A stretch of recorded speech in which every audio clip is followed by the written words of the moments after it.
Siyempre mga tambay, pagdating sa kainan, ito ang laging number 1 pare. Dito kami lagi kumukuha pagdating sa catering kasi sobrang panalo yung mga niluluto nila. Ito ang kusina. So ito, kita nyo naman yung mga pagkain ngayon dito sa anniversary ng mga tambay. Siyempre exclusive lang to sa mga resellers natin sa tambay.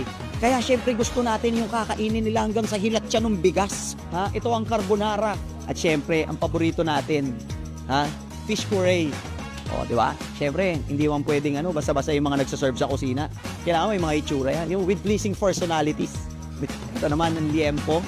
Chicken corridor blue, ha. So, marami pa pwede, depende sa inyo. Meron silang menu kayo mamimili kapag may mga events and parties kayo. Pwede kayong sa kanila catering. O dyan, siyempre, yung mga alak ay magiinuman pa kami. So, ano pang hinihintay nyo? Samahan nyo na kami. Panoorin nyo naman makipag-inuman. Kaya salamat sa kusina, Basta catering, kusina. Wala nang iba, okay? Let's go!